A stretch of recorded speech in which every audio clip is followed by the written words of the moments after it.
বিয়ে বাড়ির ব্লগ তোমরা দেখে নিয়েছো, যারা দেখোনি তারা জলদি গিয়ে দেখে এসো।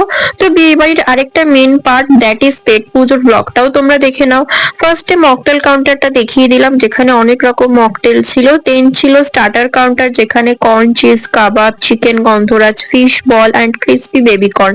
প্রতিটা স্টার্টার দুর্দান্ত ছিল। আমার বেশি ভালো লেগেছে ভেজ স্টার্টার দুটো, মানে crispy baby corn and corn cheese kebab. জানো তো, যবে থেকে কোনো ইনভিটেশন বাড়ির খাবার দাবার সম্পর্কে বুঝতে শিখেছি, মানে সেই টেস্টটা সম্পর্কে আইডিয়া এসছে, তবে থেকে প্রতিবার ভাবতাম যে স্টার্টার কম খাবো, যাতে মেন কোর্স ঠিক করে খেতে পারি।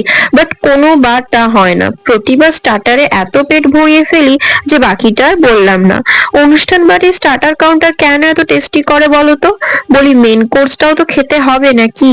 আচ্ছা, আমার মতো কারা এই প্রবলেমটা ফেস করো কমেন্টে জানিও তো আমায়। আর সাথে চা কফিও ছিল, যার ক্লিপিংস মেনু ব্লগে আছে।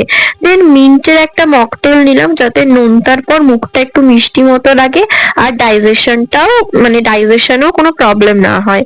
বলছি যখন তখন ছোট করে বলে রাখি যে পুদিনা পাতা কিন্তু খুব ভালো অ্যান্টাসিড, মানে খাবার হজমে হেল্প করে আর বদহজমেও আটকায়। দেন গেলাম ডিনারে। ছিল পিস কচুরি, আলুর দম, ফিশ বাটার ফ্রাই, সাথে মেয়োনেজের ডিপ। দেন পিস পোলাও, দই কাতলা, চিকেন দো পিয়াজা, আর ভেজে ছিল পনির বাটার ফ্রাই, ফুলকপির রোস্ট আর ভেজ কোফতা কারি। দেন ফ্রুট চাটনি, পাঁপড়, মাখা সন্দেশ, হট গোলাপজাম, কুলফি আর পান। প্রতিটা খাবার খুব টেস্টি ছিল, খুবই ভালো ছিল। মাঝে ছোট করে ক্যাটারিং ডিটেলটা দেখিয়ে দিলাম স্ক্রিনে, তোমরা পজ করে দেখো, চাইলে কন্ট্যাক্ট করতে পারো। স্টার্টার টু মেন কোর্স প্রতিটা আইটেম খুব টেস্টি আর ওয়েল কুক ছিল। এত আইটেমের মধ্যে তোমাদের কোনটা ফেভারিট কমেন্টে জানিও।